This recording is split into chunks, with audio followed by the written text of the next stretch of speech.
2022 সাল। আমার বাবা মা দুজনেই অসুস্থ ছিলেন, তারা চলেও গেলেন। আর সেই সময়টা আমার একদম পাশে ছিল প্রভাতী। আজ জয়নগরে ওর আবদারে চলে এসেছি। ও কিন্তু একদম আমার নিজের মতন হয়ে গেছে।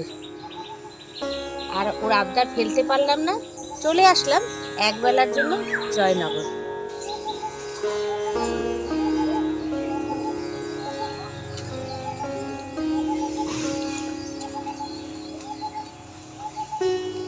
আসুন তাহলে প্রভাতীর সংসারে আমরা প্রবেশ করছি, দেখে নি।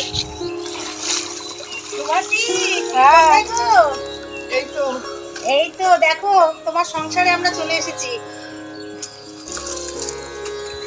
সুন্দর। ও কি মাছ ধরছো? হ্যাঁ। বাহ, দারুণ দারুণ পরিবেশ।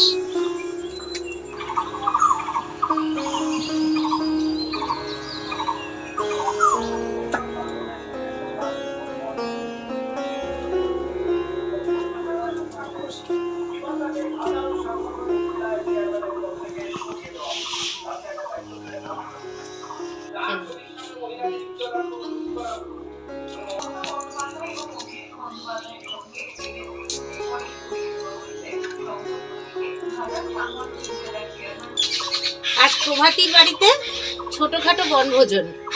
হ্যাঁ, রান্না জোর করেই আমি করছি, ও তো আমাকে করতে দেবে না। আর এই সুযোগ কেউ ছাড়ে? মাটির উনুনে রান্না। আমরা তো ইটকাট পাথরে থাকা মানুষ, আমাদের সব গ্যাসে রান্না, স্টোভও আমরা ঠিক মতো জ্বালি না। কিন্তু এখানে এসে আমি লোভ সামলাতে পারলাম না, গুছিয়ে দিয়েছে ও। হ্যাঁ, আমিও ছিলাম ওর সঙ্গে। এই এবার উনুন ধরিয়ে নিচ্ছি।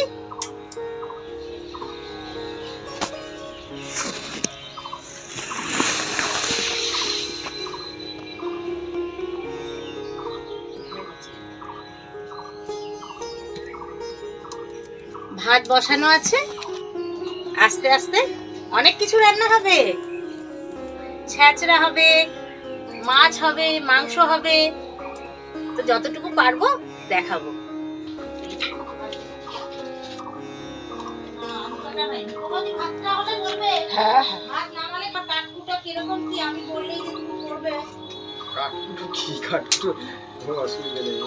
হ্যাঁ, আমি আবদার করছি মানে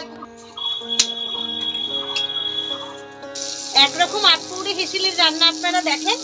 আর এইখানে একদম গ্রাম্য পদ্ধতিতে রান্না করে দিচ্ছি চিংড়ি মাছের চচ্চড়ি।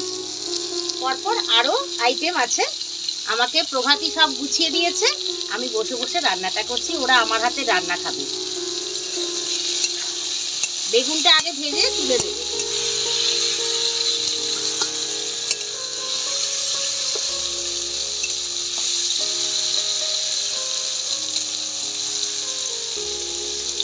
রান্না কিন্তু কাঠের জালে হচ্ছে।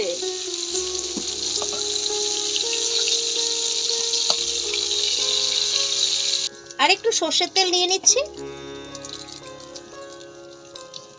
তেলের মধ্যে 5 ফোড়ন দিয়ে দিলাম, নিচে তেজপাতা আর 2টো শুকনো লঙ্কা আমি ফাটিয়ে দিলাম।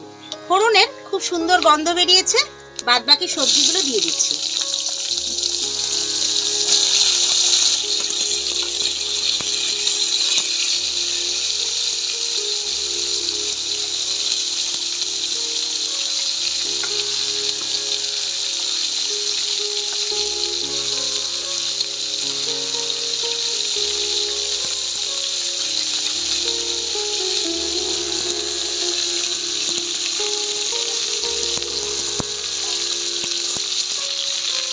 দিয়ে দিচ্ছি নুন,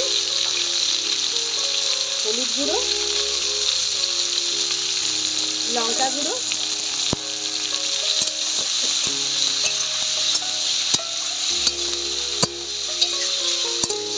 দিয়ে দিচ্ছি একটু পেঁয়াজ কুচি। এখানে আদা, কাঁচা লঙ্কা, রসুন বেটে নেওয়া হয়েছে। এখন এই পেস্টটা থেকে আমি 1 চামচ এই চচ্চড়ির মধ্যে দিয়ে দিচ্ছি।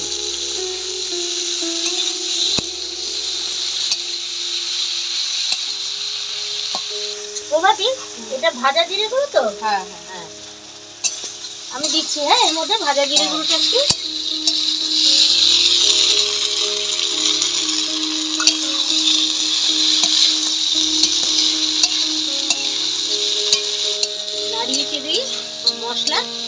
একেবারে কষিয়ে নিয়েছি। এবার একটু জল দিয়ে দেব।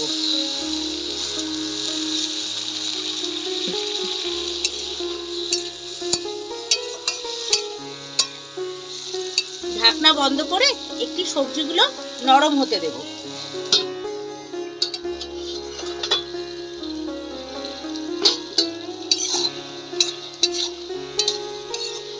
মিনিট 5 রেখে তুলে দিলাম।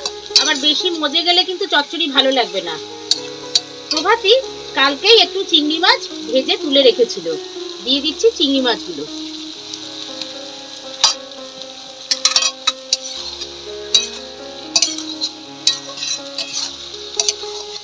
সামান্য একটু চিনি দিয়ে দিলাম। চিনিটা রান্নার স্বাদের ব্যালেন্স ঠিক রাখে। আমি যে বেগুনগুলো ভেজে তুলে নিয়েছিলাম সেগুলো দিয়ে দিচ্ছি।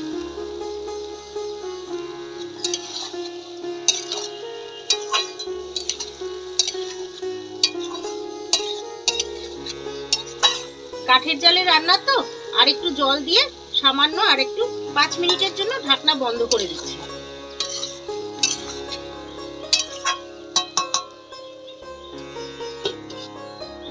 একটু দেখে নি নুন টুন ঠিক হয়েছে কিনা। হ্যাঁ, ঠিক আছে। আমাদের ছোটবেলায় এরকম পাশাপাশি দুটো উনুন ছিল। ঢাকনাটা তুলে দিচ্ছি। হ্যাঁ, 5 মিনিট হয়ে গেছে। এরকম পাশাপাশি দুটো উনুন ছিল। দুটো উনুনে রান্না করতো মা। তখন তো বুঝতে পারতাম না, কিন্তু খাবারের স্বাদ ছিল অনন্য। আর মায়ের হাতে রান্না, সে তো আর কিছু বলার নেই। যাই হোক, খুব ভালো লাগছে এইভাবে রান্না করে নিতে। সামান্য আর একটু নুন দিয়ে দিচ্ছি।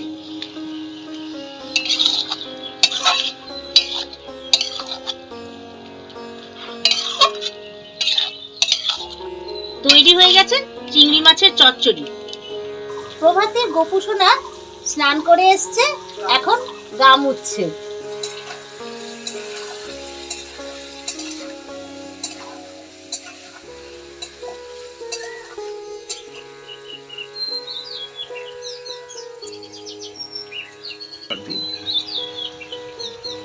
আমি যে এই গোপুসোনার চোখটা বা মাথার চুলটা এগুলো সব আমি নিজে করি। তা দেখো, হাতের লাড্ডুটাও একে দিয়েছি, খুব সুন্দর করে হাতের পালা করে দিয়েছি, পায়ের নখি করে দিয়েছি, কোমরের করে দিয়েছি, এই যে হার করেছি। আর দেখছি ওর সঙ্গে একটা লকেট দিলে আমার গোপুসোনা খুব ভালো লাগবে, তাই আমি একটা লকেটও করে দিয়েছি আমার সোনার জন্য। ওদিকে প্রভাতীর নিত্য গোপাল পুজো চলছে। আপনারা একটু ঘুরে আসুন।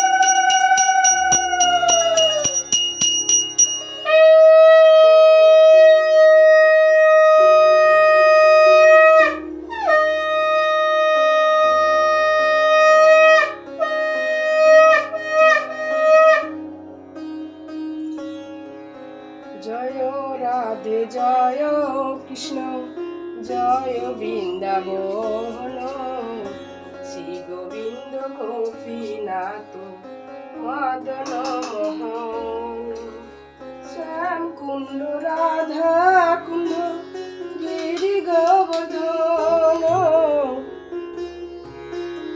শ্রীরাধার। সোনা, আজকের মাসি তোমার জন্য সন্দেশ এনেছে, খাও সোনা, খেয়ে নাও। নাও গোপু সোনা, খেয়ে নাও। ইরি সোনা, তুমিও খেয়ে নাও। দেখো কত ভালো লাগছে না, মাসি খাবার এনেছে। দেখো, খাও, একটু জল খেয়ে নাও।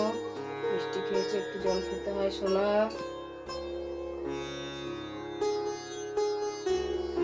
ইরি সোনা আর আমার গোপু সোনা দুজনের মুখ ধুয়ে দেবো, খাওয়া হয়ে গেছে।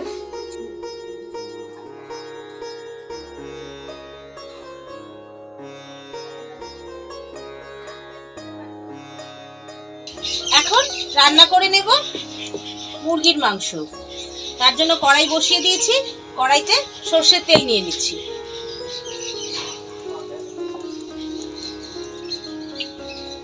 তেল গরম হয়ে গেছে, এবার মাংসের আলুগুলো ভাজবার জন্য ছেড়ে দিচ্ছি।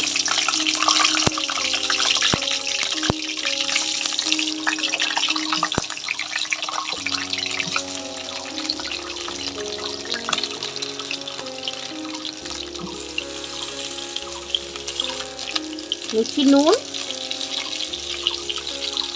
হলুদ গুঁড়ো,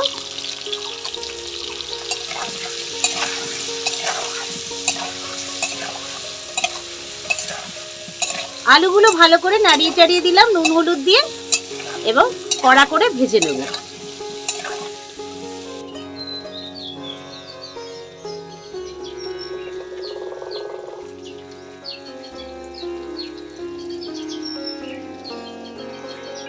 আলুটা ভেজে নিলাম, এবার তুলে নিচ্ছি।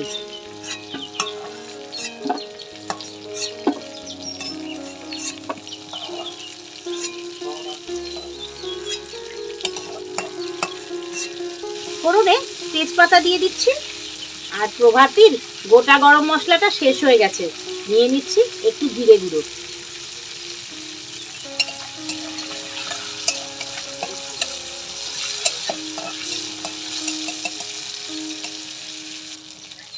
দিয়ে দিচ্ছি পেঁয়াজ কুচিটা।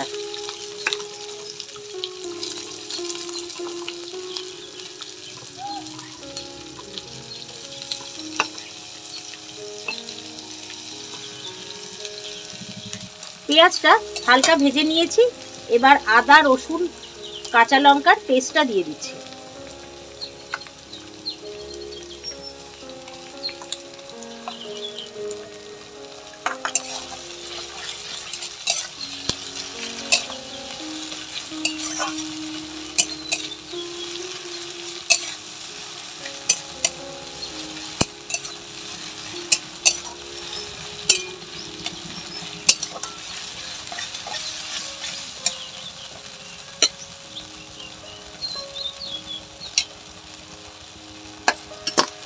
টুকরো করে কেটে নেওয়া টমেটোগুলো দিয়ে দিচ্ছি।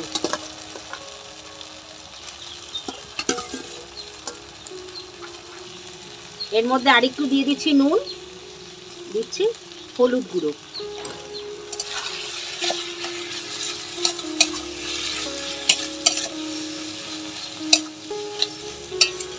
মশলাটা কষতে কষতেই আমি মুরগির মাংসটা দিয়ে দিচ্ছি। মাংস কিন্তু নুন হলুদ দিয়ে আগে এটা মাখিয়ে রাখিনি, একসঙ্গেই দিয়ে দিচ্ছি।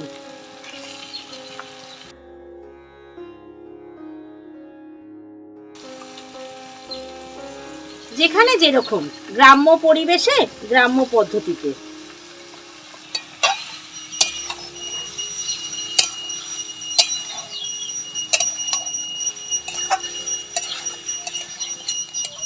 দিয়ে দিচ্ছি লঙ্কা গুঁড়ো, আর প্রভাতীর কাছে চিকেন মশলা রয়েছে সেটা দিয়ে দিচ্ছি।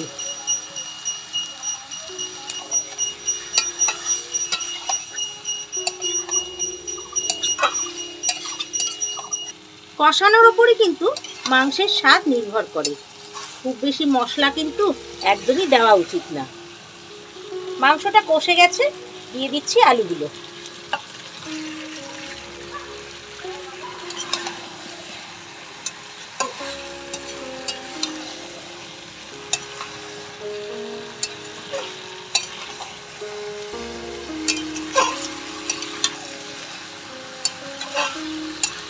এবার প্রয়োজন মতন জল দিয়ে দেবো।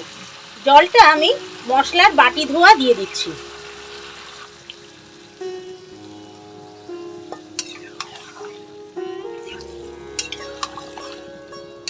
মা ঠাকুমার থেকে শুনেছি মশলার বাটি ধোয়া জল বা শিল ধোয়া জল রান্নাকে আরো উৎকৃষ্ট করে তোলে। এখন ধিমে আছে মাংস রান্না হবে।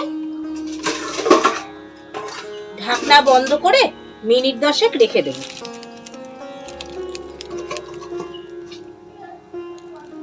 শহুরে পরিবেশে রান্না করি আমি, হ্যাঁ, নামে আটপৌরে হেসেল, তবে ওখানে কিন্তু আমি সবকিছু পরিমাপ মতো দেই। এখানে কিন্তু সেরকম কোনো ব্যবস্থা নেই। প্রভাতীর হেসেলে যা আছে আমি তাই দিয়েই কিন্তু করছি। তবে রান্না তো করতে আমি আসিনি, ওরা ভীষণ আমার রান্না দেখে এবং আমার রান্না খেতে ভালোবাসে, তাই আমি বলেছি আজকে রান্না কিন্তু আমি করব, তোমরা সব জোগাড় দেবে। তো সেই জন্যেই আর আমারও কিন্তু খুব ভালো লাগছে। আর মাকে ছোটবেলায় দেখেছি, সেই স্মৃতি মনে পড়ে যাচ্ছে। অসাধারণ অভিজ্ঞতা হচ্ছে কাঠের জালে রান্নায়। প্রয়োজন মতন কাঠ এখানে রাখাই আছে, নিয়ে নিচ্ছি, অসুবিধা কিন্তু কিছু হচ্ছে না। তবে রান্নাটা ঢাকনাটা খুলে বারবার দেখতে হচ্ছে, কেন এখানে তো সিম করার ব্যবস্থা নেই। গ্যাস হলে কি আঁচ কমিয়ে বাড়িয়ে মিডিয়াম ফ্লেমে আমি করতে পারি, কিন্তু এখানে আমাকে সেই সুযোগ দেবে না। তাই ঢাকনা খুলে খুলে একটু নাড়িয়ে চাড়িয়ে নিচ্ছি।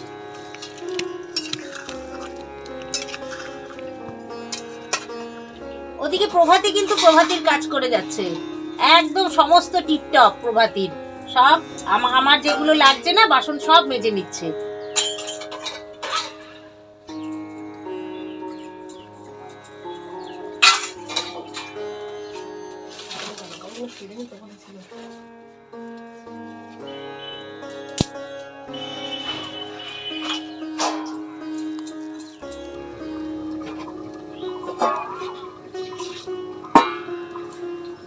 তৈরি হয়ে গেছে একদম হালকা পাতলা মুরগির মাংসের ঝোল।